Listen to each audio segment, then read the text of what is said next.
All right, let's try this again. I just talked for an hour and then realized my mic wasn't set up properly. Um, my bad. How embarrassing. All right, so let's repeat it all. Welcome to my stream. What I'm going to be showing you is two parts. The first part's going to involve setting up a Vassal game with a focus towards a solitaire squad leader, not so much face to face. I'll talk about the differences.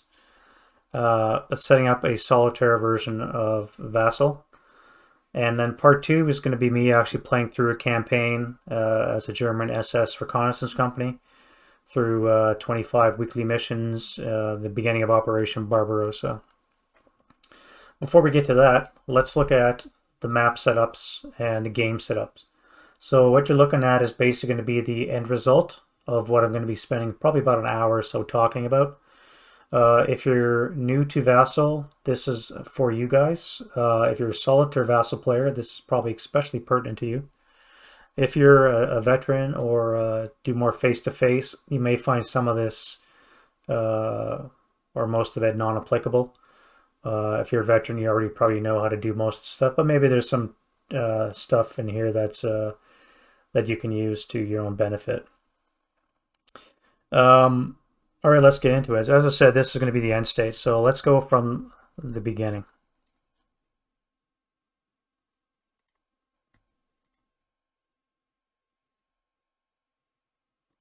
Sure.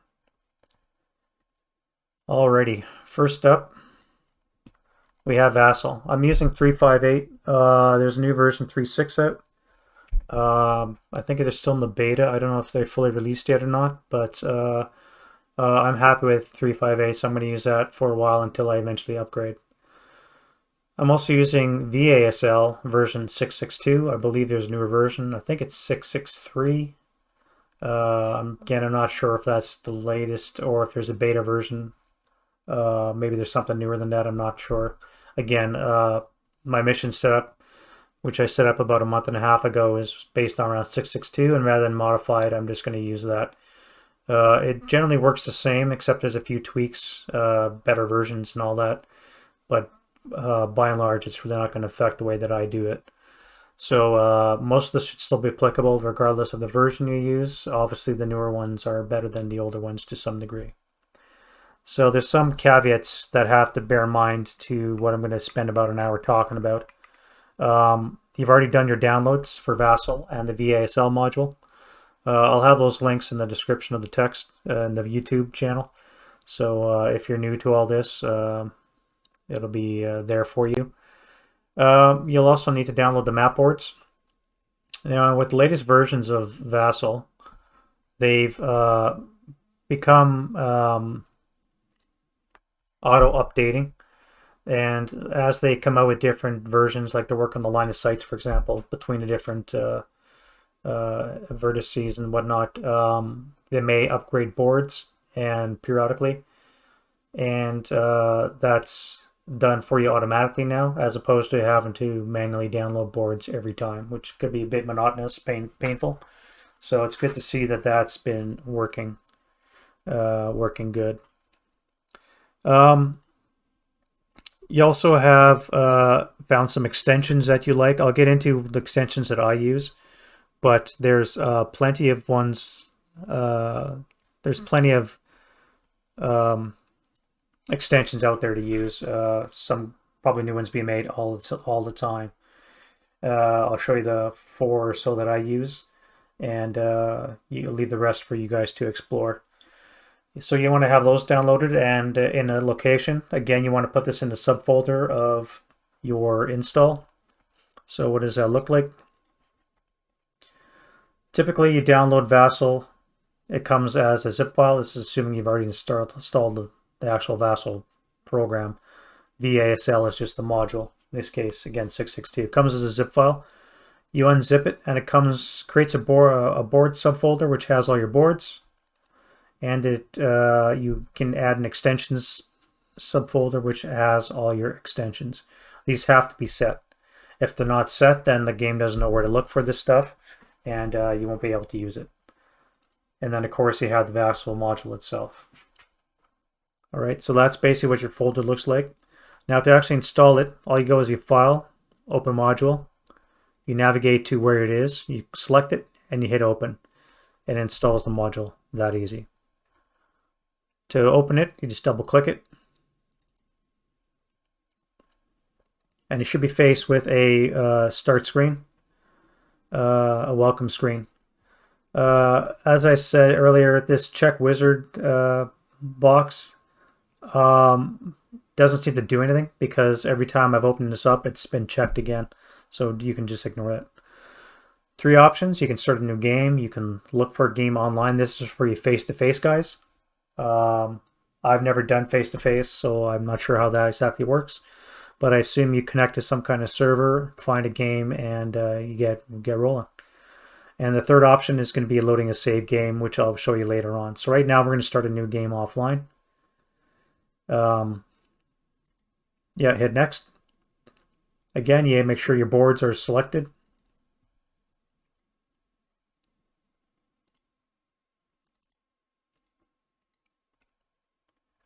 And you set up your boards. Now, there's 2 ways you can do this. One is you can just hit finish. You start up with a blank setup, and then you can manually add boards as you go. Or you can pick your boards now.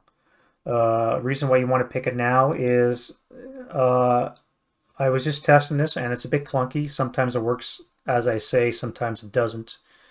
But you can have your different counters jumping between boards if you're constantly changing them for whatever reason. In solitaire, you don't only start with a set of boards. You can have a bunch of variable boards that pop up as you explore them. Sometimes that's an option. So you're going to be changing boards as you come along for whatever reason. And when you change boards, sometimes, as I said, the counters tend to jump around in place. Not an issue if you only have a couple, but when you're talking a big campaign with several dozen counters, then it becomes an issue. You have to put everything back to where it was, and hopefully it all works. So what I tend to do, just to alleviate that pain, is I create about 4 or 5, not that many,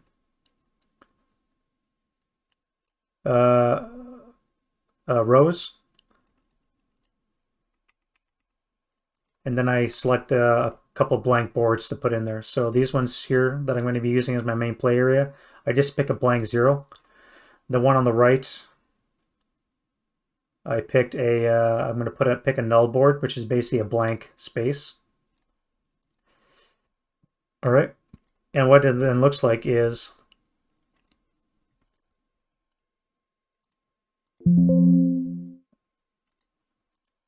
this. So you've got a large blank space on the right. This is where we're going to start putting all those graphics that you saw in my earlier example. And I'll show you again how to add all those as we go. So make 2 columns. The rightmost column is blank. Your left is going to have just a bunch of temporary map boards that we're going to change as we get into the actual mission parameters themselves. So this part 1 that I'm talking about, your setup and such, is going to be broken down into 2 subparts. The first one is fairly generic for any Vassal player, and the other part is going to be more along the lines of solitaire squad leader, setting up for those kinds of missions. So it's like 2 mini parts within this part 1. But that's how you start to get into the Vassal here. Okay, so you're looking at your basic map setup, blank maps, and you have a blank canvas on the right that you can work with. Let's talk extensions. Multiple extensions are available out there. You go to VASL.org, I believe it is.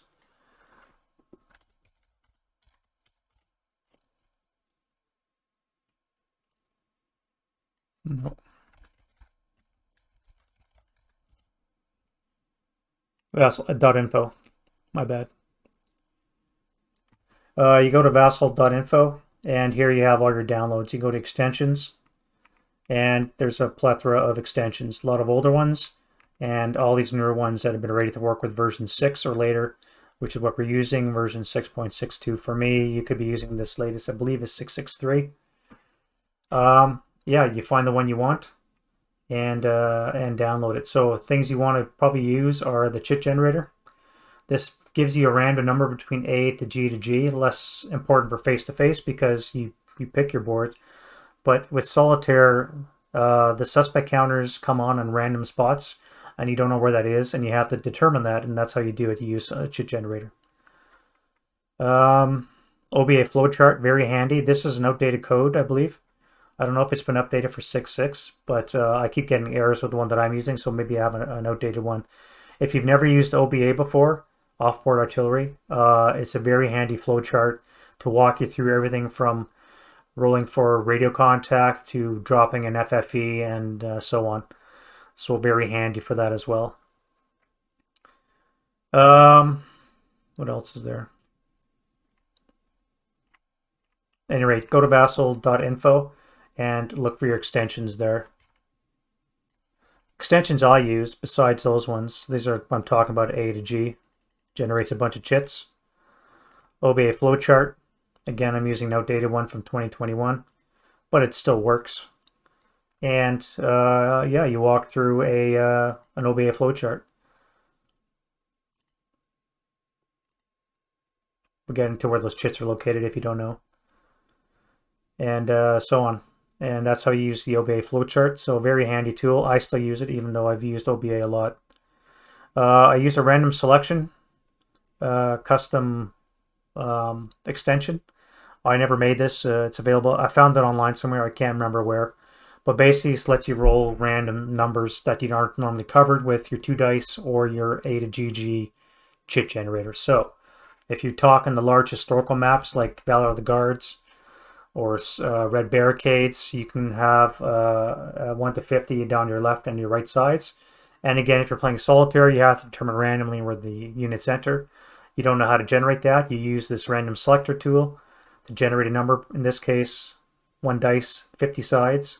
Hit OK, and it gives me numbers. So I know that on row 4 is where something is coming in. And I can do it again. It gives me another random number between 1 and 50, and rinse and repeat. Very handy tool for those unconventional map sides that you want to get, or just want anything for some reason. So you want 3 dice with 10 for whatever reason. And you can do a whole bunch of die rolls at once. Very customizable, very handy tool. This is a Scenario 8 card, which I believe is available on vasl.info. I'm going to show you how to add it to the map itself, but you can also just run this extension and bring it up. The problem with this extension is you can't use it to put chits on to keep track of stuff, so you're constantly going to have to refer to it. Or can you? Let's see if we can add something to it.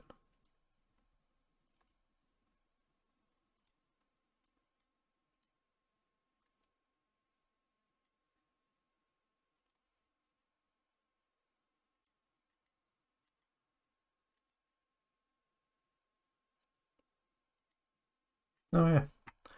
Okay, so you can do 2 ways. You can use the image that I'm going to show you on the side, or you can use the extension, add your counters to it as you wish, and go that way. 2 ways to skin that cat. And I also use a casualties bin. Very handy, especially when you're playing large games. The way this works is you have units as they die on the battlefield. You can move to a casualty bin, depending on obviously the source.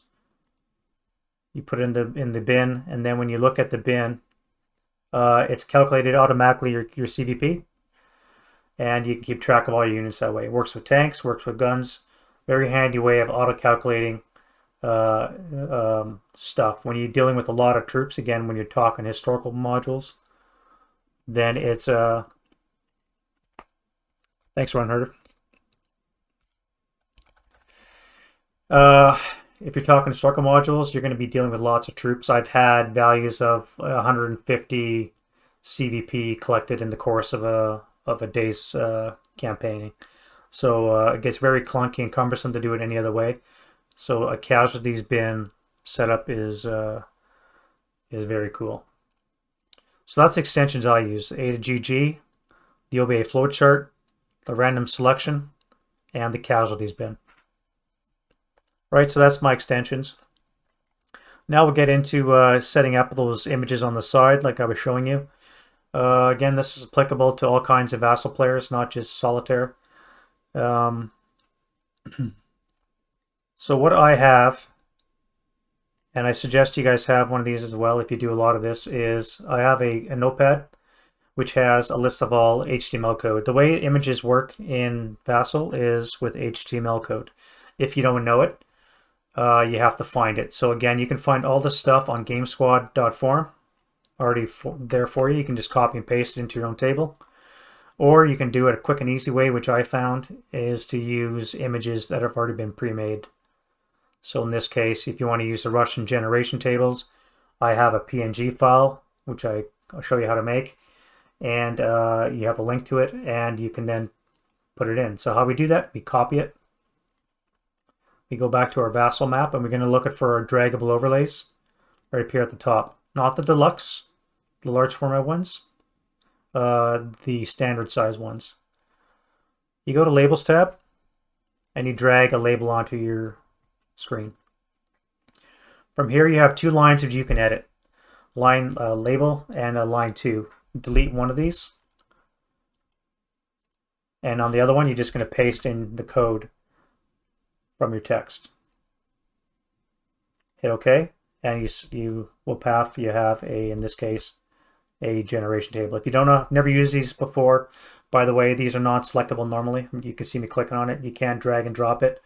The only way to select this kind of stuff, these background graphics, is by holding down Shift, finding the center point, and then clicking on that. And then you can move it around. All right, so I'm going to add 4 more graphics.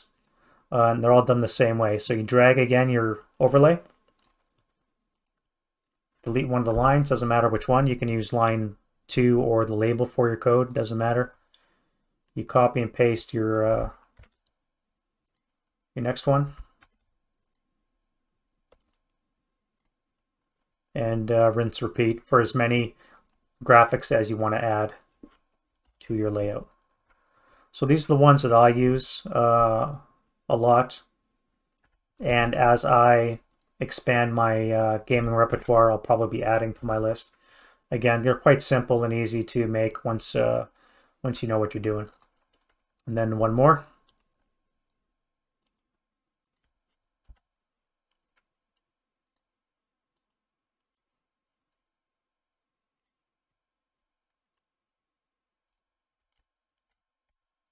Wrong key.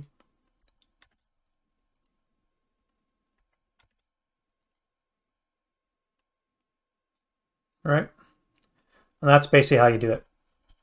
So again, 2 ways to do this. You can use HTML code and do it manually, or you can find a graphic, have a minimal set of HTML code, and do it that way. So these tables I made, they're quite easy the way I do it. I'll show you quickly. Not to teach you guys how to suck eggs or anything like that, but to just show you quickly. So this, you have your PDF or whatever source that you want to use. I use Snipping Tool, available on Windows 10, I think it's 8 and up. And all I do is I just do a screen grab. You can also Control Print Screen, and get a page or something like that to save to your clipboard. Use any kind of photo editing software to make something. Save it as a JPEG, and then you can use that as a source. So in this case, I'm using a screen capture of these tables. I save it to a location. You can see my tables I've already made up. And save it. Then all you have to do is, in your handy dandy compilation of code, is you have your name of your image, you have your path, and then you all just have to add the file : 3/4 before the your drive and your subfolder locations. Yeah, so if you want to take a screen grab of that, and that's how you use images in Vassal to set yourself up. Again, 2 ways you can do it. You can punch in the HTML code, write it up yourself, make custom ones. Plenty of guys do that. Or you can just use a prefab image and add it that way. So pick and choose as you please. So I've got my stuff set up. Now I'm going to start setting up my mission proper. So to do that, I need to find out which boards I'm going to use. So let's go over the campaign I'm going to be playing, which is Barbarossa. This is a campaign written up by Hans Malins back in 2002. He wrote it up before second edition of SASL came out, so the unit compositions that he has at the beginning of the order battle is not correct. I'll be using 3 leaders, and I'll be using 11 468s, SS 468s when I do this. So I'm dealing with a SS reconnaissance company with motorcycles. Way cool. And sidecars and such. So I've never used motorcycles and sidecars before, so this will be interesting as I go along and use it all. And there's a couple of other custom scenarios, campaign special rules you can see listed here, as well as each of the missions that he has. In this case, 25 has their own changes, modifications to your standard solitaire missions, which we'll get into in a second. So we're going to start off with the first one. I'm playing Recon.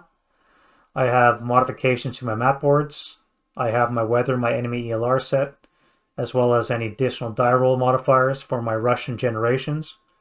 And the mission special rule number 3 is non-applicable in this case. If you want to look at your missions, helps have everything on PDF for me, because I like to do it that way. This is the Recon mission. MSR 3, as you can see down here, is basically transport vehicles. You don't have to worry about that because you've already got motorcycles. But again, these are your scenarios, sorry, your missions. They're called missions in solitaire, scenarios for your standard squad leader. Missions in solitaire, there's 21 of them now as of edition 2. And each one is set up very similar with the same headings and information to be found under each. So you find the one you're playing, in this case Recon, and you start working with it.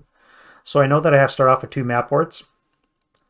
There's also this comment here, this bullet about map board activation, which basically says every time I'm within 3 hexes of the eastern edge, the right side, I'll be activating another map board. And there's an unlimited number of map boards that could be potentially generated, only based on game turn limit, which is variable.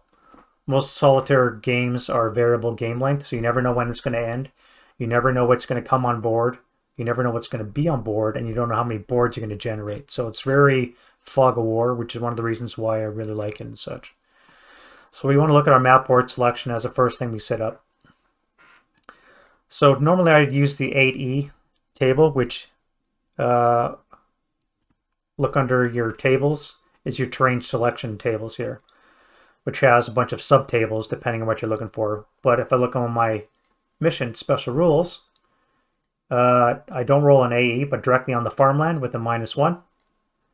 And the initial map boards are the same, A9 farmland with a -1. So I basically ignore what it says about the missions for the map board information. I use what's on the campaign specific missions. So I'm going to be using the farmlands column with a -1 die roll modifier. Now, since second edition came out, there's been a lot of new map boards added. I think there's probably over 100 map boards now. However, if you look at the tables that you're allowed to choose from, you're basically only going to get between 1 and 51, I believe it is. Where is that? Right here. Boards 1 to 51. This was known at the time when they came up with the rules, but there's been several dozen extra boards been added since. If you want to use those, you need a table, an A9 table that reflects that. So what you can do is go to Game Squad forums. You'll find plenty of helpful tips and tools there, and downloads, one of which is a latest version of Table A9. This is actually from 2016, so there's even newer ones out there, newer boards that I haven't seen. But if you want to take advantage of them, then this is the best way to do it. So I know I'm going to be rolling on farmlands and with a -1 die roll modifier.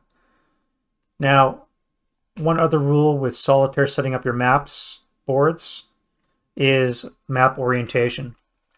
So the basic game works. It's primarily Eastern Front mentality. North is at the top, friendly edge is on the west, and the enemy edge is on the east to reflect German and Russian, typically. Again, you can customize that the way you want. In my own campaign that I made up with the 191st Infantry Regiment of the 71st Infantry Division, a German Wehrmacht unit fighting in France all the way up to Stalingrad, where they all died, for the most part. I changed the format because I had friendly sides on the east, on the right side, and I had enemy forces on the west when you're dealing with France. So again, you can modify that. But generally speaking, what you want to have is north to the one side of the map. In this case, we're going to make it to the right. My friendly board edge is going to be at the top. My enemy board edge is going to be at the south. So I know that I'm going to have to change these two boards here. Okay. I need to know which way the numbers are orientated on the map board number itself. So to do that, you roll a second die. 1 to 3, it's on the top right, towards the north. 4 to 6, it's towards the south. So I'm basically going to roll that all at once. So I could have anywhere from 1 board to 3 boards to potentially choose from. So I'm going to basically roll 3 sets of dice. I'm going to roll a set of doubles with a -1 and 2 6-sided to reflect the subboard selection as well as orientation. So I know I'm looking at board 10. I have 2 choices, 13 and 54. 4 gives me board 54 with the number to the south. And then I'll repeat that for the second board. Just quick and easy way. So this is board 11. Again, I have 35 and 73. And the board number is to the... it's board 35 and the number is to the south. So both board numbers are to the south. And I have board 54 and 35. How we change boards? You click on your silhouette of the squad leader guy. You'll pick new boards for the scenario. And you're basically looking at the same thing you did when you set up your mission. When you set up the initial map layout. So you select your boards. 54 with a number to the south. That looks really interesting. A lot of hedges there. And then I can't remember what the other one was. Board 35 with the numbers to the south as well. Wow, that's really dense. And this is going to be June of 41 too, so which means grain's going to be in effect. Wow, that's like no lines of sight. Anyhow, that's how you change map boards. You hit your silhouette.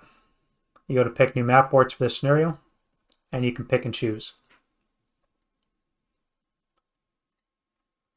All right, so now we have our map board set. So now we go back to our mission card and figure out how we're going to determine who goes where. For solitaire players, reading the rules, you'll realize that suspect counters exist in 2 ways. Either they come from off-board or they start on-board. If they start on board, there's a set of rules to determine where they go. In this case, according to our mission, we're going to be using victory point objectives, which are predetermined at the beginning. However, you don't determine the value of it until after mission end. So this is going to be a risk-reward scenario. You can activate an unlimited number of map boards, and you get victory points for that. You can activate potentially a lot of VPOs, which are going to be worth variable number of points, which you won't know to the end, and all the suspect counters therein. So you have to determine, based on your your losses, how far you want to push, because you may have to keep pushing map boards to make up for losses that you have. Of course, every time you generate a new map board, you're generating new VPOs, and you could eventually just work yourself into a general loss. Just something to bear in mind as a general rule with recon mission. So we're going to use victory point objectives, VPOs, and I determine that by rolling on table A6H, which is a number, and then I roll on placement. So if I look at my my numbers, Table HA, I could have anywhere from 0 to 2 on the map. So I roll a d6, I get 1. I got no VPOs, and this one's going to be easy game. All right, so there's no enemy starting on this map board. I start on board 54. No enemy on board 35. So I'm basically going to be spending the first turn moving. Good thing I'm on motorcycles. Till I get within 3 hexes of this board, and then I'm going to see what this board consists of. Let's say hypothetically that I rolled a number just to help you with the setup information. Roll a 3. 3 is 1. There's 1 VPO. Now I need to find it. So I roll again. I got a 4, and I already look at the location. So with this modified table A9 that I showed you, it has the VPO locations for boards greater than 51. So 52 and onwards, including double-sided boards, the extra wide boards, the north to south boards, the new ones, like these ones here, for example. And anything like that. So you're going to have to refer to that if you have those kinds of boards. If you want to keep it simple, just use what's on your basic table. But if you want to use some of the more advanced boards, or the newer boards, I should say, then by all means use one of the newer tables and find your applicable A10A VPO location to determine where the actual VPO is. So board 35 is a 4, and that is hex Z2. So Z2 has a VPO.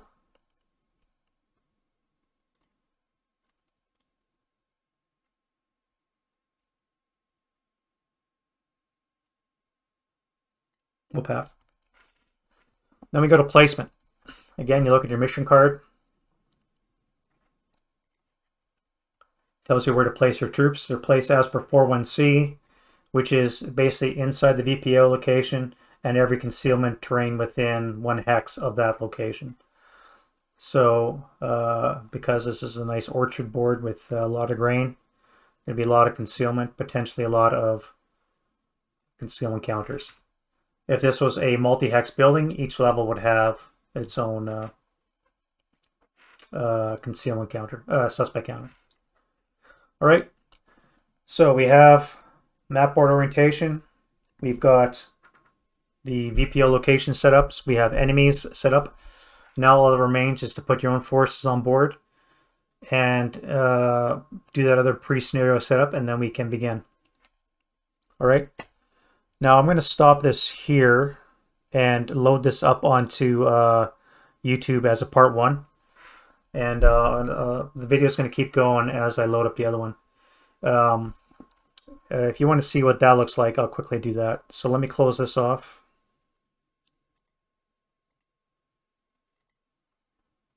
And I'll load up the actual one that I'm be playing.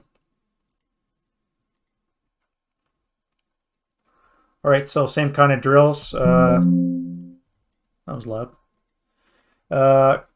These are HTML codes, so I'm going to get rid of these, and I'm going to put in my graphics that I made.